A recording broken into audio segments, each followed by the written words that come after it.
Welcome to food is health channel. Today special recipe వచ్చండి అటుకులు ఉప్మా. చూడండి అటుకులు తీసుకున్నాను, ఒక 2 బౌల్స్ అటుకులు తీసుకుని దాన్ని వాటిని బాగా వాష్ చేశాను. 2-3 టైమ్స్ వాష్ చేసి ఇలా వడగొట్టుకునే జార్లో వేసుకుని అది బౌల్లో వేసుకుని ఇలా ఉంచాను. చూడండి వాటర్ని కిందకి వెళ్ళిపోయి ఇలా ఉన్నాయి.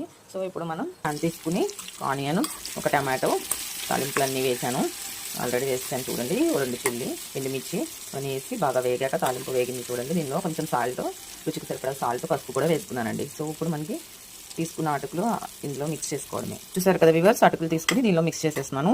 చిన్న ఫ్లేమ్లో పెట్టుకుని స్లోగా లో ఫ్లేమ్లో పెట్టుకుని మనం ఇట్లా మిక్స్ చేసేసుకోవాలి. చూసారు కదా వ్యూవర్స్, అటుకులు ఉప్మా రెడీ అయిపోయింది. మరిన్ని వీడియోస్ కోసం ఫుడ్ ఈజ్ హెల్త్ ఛానల్ని సబ్స్క్రైబ్ చేసుకొని షేర్ చేసి కామెంట్ చేయండి. Easy and simple tasty tiffin అండి ఈరోజు అటుకులు ఉప్మా. వితిన్ 5 minutesలో అయిపోతుంది. సో మీరు కూడా ట్రై చేసి ఎలా వచ్చిందో కామెంట్ చేయండి. Thank you.